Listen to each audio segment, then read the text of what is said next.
How does one carry the weight of worlds seen and battles fought, only to find a new purpose in the quiet hum of ordinary life? It's a question that many veterans grapple with, a silent struggle behind eyes that have witnessed the extraordinary. This is the story of John MacMillan, a man in his late 40s whose weathered hands and steady gaze belie a past forged in the crucible of special operations, a past he now transforms into a beacon of hope for others. John, or Mac as he was, known in the Corps, carried the quiet confidence of a man who had faced the unimaginable and emerged. His late 40s now etched subtle lines around his eyes, lines that hinted at long days under harsh suns and longer nights under distant stars. He moved with an economical grace, a testament to years of rigorous training, yet there was a gentleness in his demeanor that surprised those who only saw the steely exterior. Mac didn't speak often of his time in the Marine Corps, especially not of his years with Force Recon. The stories were too complex, too laden with the unburdenable truths of life and loss, camaraderie and consequence. But the lessons, the profound, visceral lessons, were deeply ingrained, shaping the man he was today. His most defining mission wasn't a blaze of glory captured in headlines, but a crucible of quiet endurance and impossible choices tucked away in the desolate, forgotten corners of a land ravaged by conflict. The year was 2007. The air, thick with fine talc-like dust, clung to everything, coating uniforms, equipment, and even the inside of one's mouth with a gritty film. The sun beat down with an oppressive, unyielding force, baking the earth into a cracked, brittle mosaic. The rhythmic thud of the team's boots was often the loudest sound, punctuated by the occasional distant chatter of a radio, the sharp crack of a rifle range far away, or the mournful cry of a desert bird. Mac, then a team leader, remembered the peculiar silence that often preceded the most intense moments, a stillness that hummed with unseen energy, a premonition of what was to come. Their objective was a reconnaissance mission deep within a network of ancient caves, rumored to be a clandestine transit point for high-value targets. It wasn't a direct engagement, but a meticulous, high-risk intelligence-gathering operation. The team, a tight-knit group of 5, moved like phantoms through the unforgiving terrain, each step deliberate, each breath controlled. There was Sergeant Miller, a young, eager sniper with an uncanny ability to blend into the shadows. Corporal Davies, the quiet, almost scholarly comms expert. Private Rodriguez, the team's youngest, whose quick wit masked an acute awareness of danger. And Sergeant First Class Thompson, Mac's trusted second-in-command, a man whose calm under pressure was legendary. "Eyes up, heads on a swivel," Mac murmured, his voice a low rasp against the wind, a mantra they all lived by. Thompson gave a quick, almost imperceptible nod. "Always, Mac." They found the entrance to the cave network just as dusk began to paint the sky in hues of bruised purple and fiery orange. The air inside was cool, damp, and still, a stark contrast to the oven-like heat outside.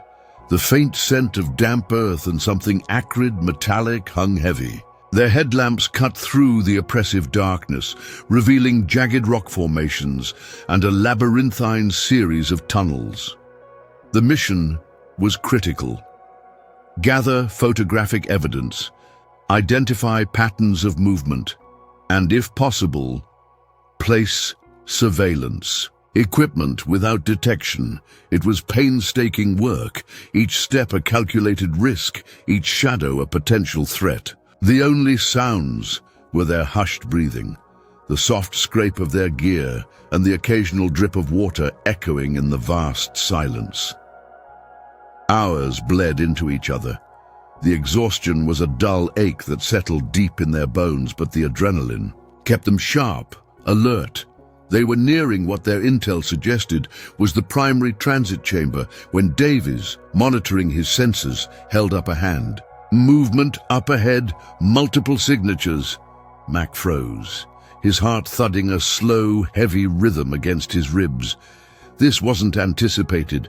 Their intel had suggested the caves were used intermittently, not actively. He scanned the tunnel ahead, his night vision scope picking up faint thermal traces. "Can you identify?" he whispered, his voice barely audible. Davies' brow furrowed in concentration. "Looks like children. Small heat signatures, Mac. And adults, but they don't look like combatants, more like a family." A chill, far colder than the cave air, ran down Mac's spine. Civilians in the heart of a known insurgent transit route. It was a nightmare scenario. Their orders were clear: avoid engagement, maintain stealth, gather intelligence. But the sight of those innocent thermal signatures huddled together in the darkness threw a wrench into everything. Mac knew the rules of engagement, the protocols for civilian presence, but this was different. These weren't just accidental bystanders. They seemed to be hiding, perhaps even being trafficked. The metallic scent in the air suddenly registered as something else: fear, desperation. "Options?" Mac breathed, turning to Thompson. Thompson, ever pragmatic, offered, "We can bypass, continue the mission. They haven't seen us. We leave no trace." It was the logical, by-the-book choice, the one that ensured mission success and minimal risk to the team. But Mac looked at the thermal outlines again, a knot tightening in his gut. Children. They were vulnerable, helpless. "What if they're being held?" Mac asked, his voice low, heavy. Miller, usually quiet, interjected, "Or just trying to escape. This isn't a safe place for them, Mac. No one comes through here unless they're desperate. Or worse, being moved." The decision hung in the air, thick and oppressive as the cave's darkness. Their training had taught them to prioritize the mission, to make hard calls. But their humanity screamed otherwise. Mac thought of his own family, of the simple safety, of home. He couldn't just walk away. "Davies, can you get a read on their emotional state? Any signs of duress?" Davies adjusted his equipment, his fingers flying over the console. "Elevated heart rates, Mac. But it's fear, not aggression." Mac made his choice. "We're not bypassing. We're going to assess the situation. No aggressive moves. Thompson, cover our 6. Miller, provide overwatch from that high point. Rodriguez, stand ready for extraction. Davies, you're with me. We approach cautiously." There was no hesitation in his voice, only resolve. Thompson gave a silent nod, already moving into position. Miller scaled a rock face with the agility of a mountain goat. Rodriguez tightened his grip on his rifle, his eyes fixed on Mac. Mac and Davies advanced slowly, their steps barely disturbing the ancient dust. As they drew closer, the thermal images resolved into forms. A mother, frail and clutching 2 small children to her side, an elderly man, his face etched with worry, and 2 younger men, clearly malnourished, their eyes wide with terror. They weren't armed. They were refugees caught in a crossfire they couldn't comprehend. Just as Mac was about to speak, a faint sound drifted from deeper within the cave system. Voices, rough and guttural, approaching. Contact. Insurgents. "They're coming," Davies whispered, his voice tight. Mac's mind raced. They were trapped between their objective and a group of vulnerable civilians, with an enemy patrol closing in. He had to make a move, and fast. "Everyone freeze. Miller, targets of opportunity, but only if they pose an immediate threat to the civilians. Thompson, be ready to create a diversion. Rodriguez, get ready to move the civilians. Davies, you're with me. We establish a hasty defense.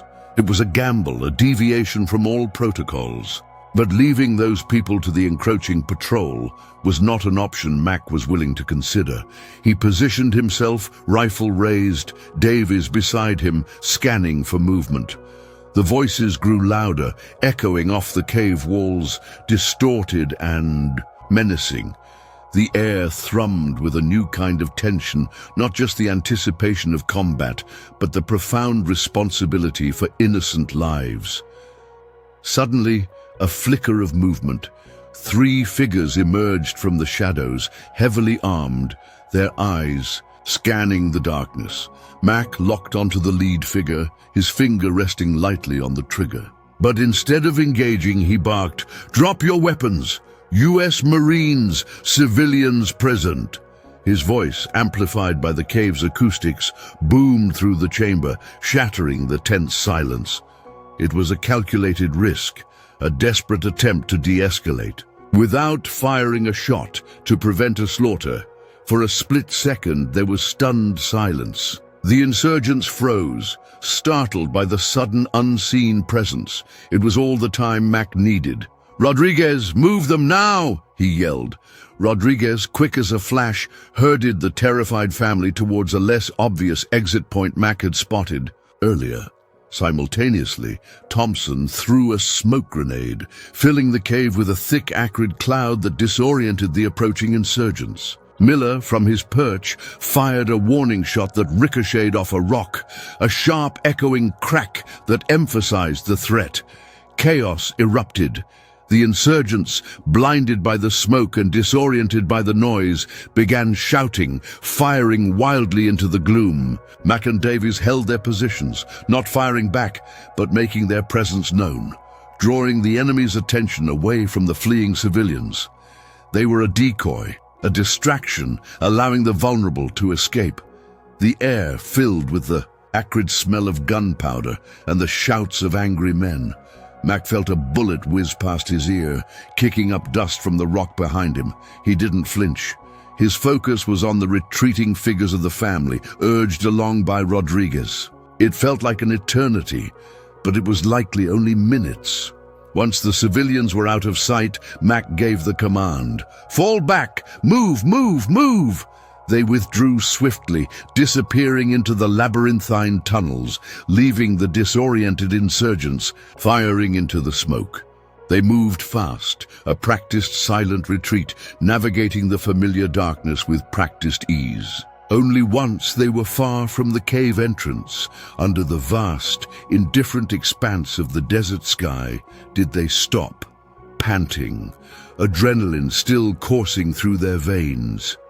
"Status report," Mac commanded, his voice hoarse. "Civilians confirmed."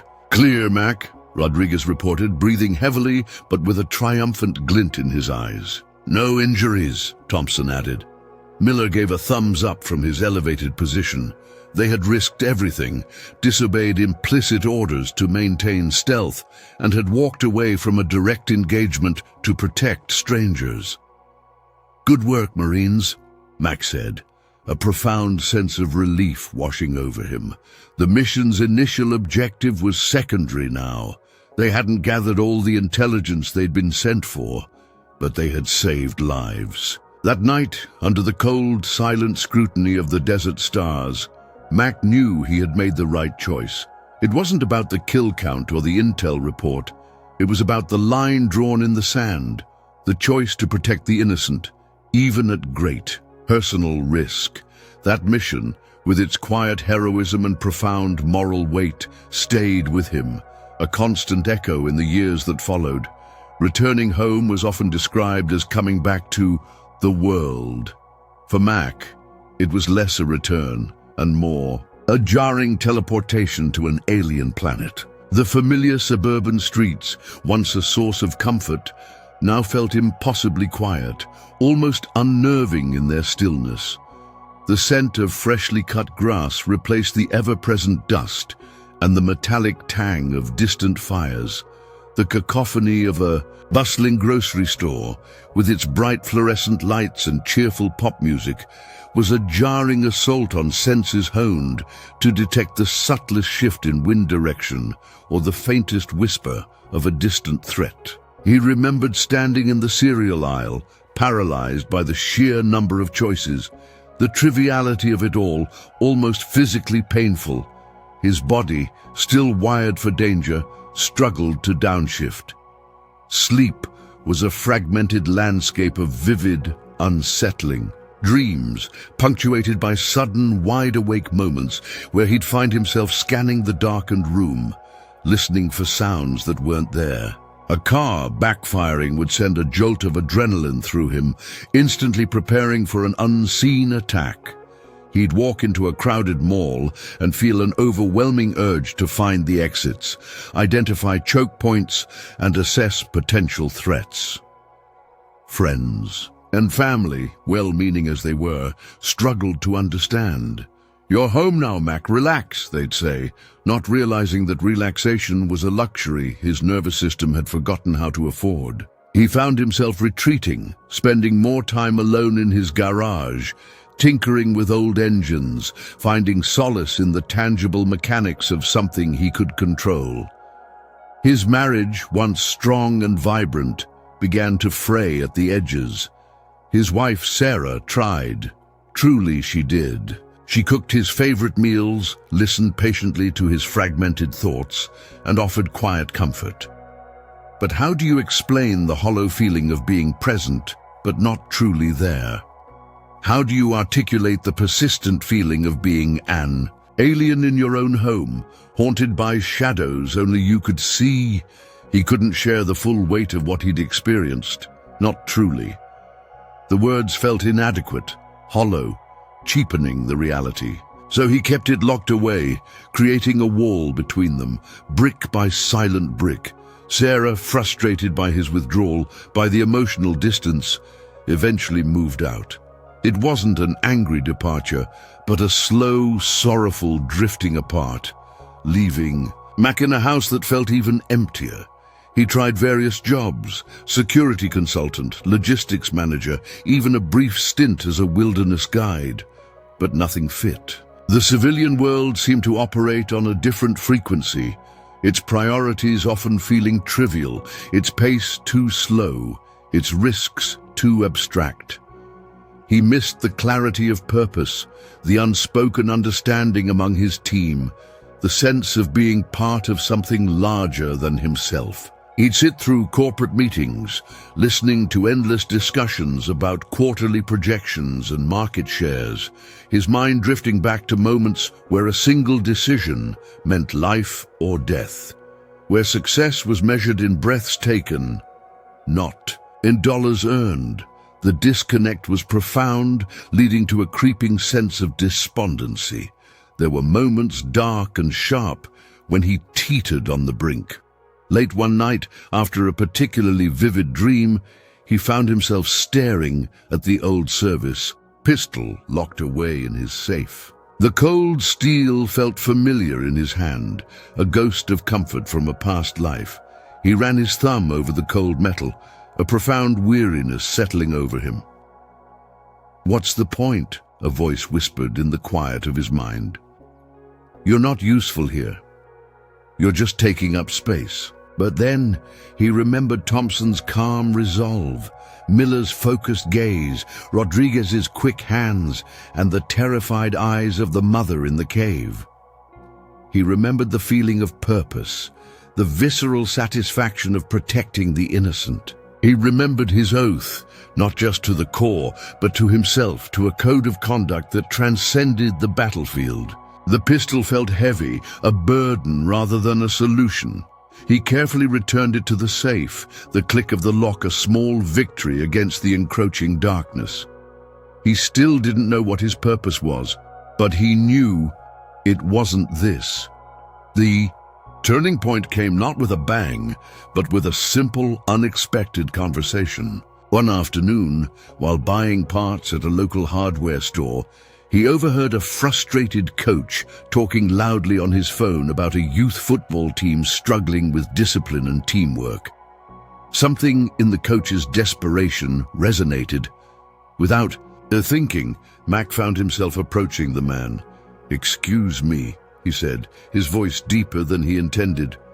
The coach, a harried-looking man named Frank, looked up, surprised. "I couldn't help but overhear," Mac continued, a slight awkwardness in his tone.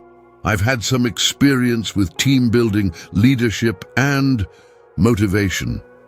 If you're open to it, I might be able to help." Frank, clearly at his wit's end, eyed Mac skeptically, then something in Mac's steady gaze, perhaps the hint of an unshakable resolve, convinced him. "Come by practice next Tuesday," Frank said, scribbling down the details. "Can't hurt, right?" That Tuesday, Mac stood on the sidelines of a dusty, unkempt football field, watching a group of rambunctious teenagers. They were talented, but undisciplined, more interested in individual glory than collective success. He saw their frustration, their untapped potential, and a flicker of the same restless energy he'd once possessed. He started small, observing, offering quiet suggestions to Frank. Soon he was asked to lead a few drills. He didn't yell or bark orders like a drill sergeant. Instead, he spoke in a calm, authoritative voice, explaining the why behind each drill, emphasizing precision, communication, and mutual support. He introduced concepts of situational awareness, not through military jargon, but through relatable scenarios on the field. "See the whole field," he'd tell them. "Know where your teammates are, where the opposition is. Anticipate." The kids, initially wary of this quiet, intense stranger, slowly began to respond. They respected his steady gaze, the way he never raised his voice, but commanded attention with his presence. He taught them discipline, not as punishment, but as a pathway to mastery. He showed them how to rely on each other, how to overcome setbacks, and how to find strength in unity. One scrawny kid named Alex, who was constantly picked on and struggled, with confidence, began to blossom under Mac's quiet mentorship. Mac taught him how to channel his frustration into focus, how to stand tall, even when he felt small. He told Alex, "True strength isn't about how hard you can hit, it's about how many times you can get back up and keep going." The transformation of the team was remarkable. They didn't become champions overnight, but they became a team. They learned resilience, picked each other up after losses, and celebrated victories with genuine camaraderie. Mac found a profound sense of purpose on that dusty field. He wasn't saving lives in a war zone anymore, but he was shaping them, guiding them, instilling in them the very values that had sustained him through the darkest times. He discovered that the leadership skills, the problem-solving abilities, the calm under pressure he'd honed in combat were incredibly valuable here, in the ordinary world, in the lives of ordinary kids. This renewed sense of purpose eventually led him to expand his efforts. He saw a greater need in the community, especially for young people struggling with direction, many of whom came from challenging backgrounds. He realized his experiences, stripped of their combat context, offered universal lessons in overcoming adversity. Working with Frank and a few other dedicated volunteers, Mac helped establish a non-profit called the Anchor Point, a name he chose carefully, referencing the secure position from which a soldier operates or a climber ascends. The Anchor Point aimed to provide mentorship, life skills training, and healthy outlets for at-risk youth. They partnered with local schools, offering after-school programs focused on physical fitness, critical thinking, and community service. Mac's role was central. He didn't preach. He shared stories, carefully sanitized, about the importance of planning, perseverance, and supporting your teammates. He organized simulated challenges that required teamwork and creative problem-solving. He taught them how to tie knots, read maps, and even basic first aid. Practical skills that built confidence and a sense of capability. The non-profit grew, attracting more volunteers and funding, touching the lives of hundreds of young people. Mac found himself laughing more, sleeping better, and the gnawing emptiness that had plagued him for so long began to recede, replaced by the quiet satisfaction of meaningful work. He even began to slowly reconnect with Sarah, sharing the small victories of the anchor point, finding common ground in the shared joy of helping others. John MacMillan's journey is a powerful testament to the enduring strength of the human spirit. He walked through fire, both literal and metaphorical, and emerged not unscathed, but unbroken. His story isn't one of grand heroism on a distant battlefield, but of quiet resilience in the face of profound personal challenges. He took the crucible of his past, the lessons learned in the harshest environments, and transformed them into a force for good in his community. He found his new mission not in combat, but in the peaceful pursuit of empowering the next generation, proving that the most profound strength often lies not in fighting, but in building. If John's incredible story resonated with you, if you found inspiration in his journey from silent struggle to renewed purpose, please consider subscribing to our channel for more inspiring tales of resilience. Leave a comment below to share your thoughts on John's dedication and the power of finding a new mission. And share this video with others who might benefit from hearing about the quiet strength and ongoing contributions of our veterans.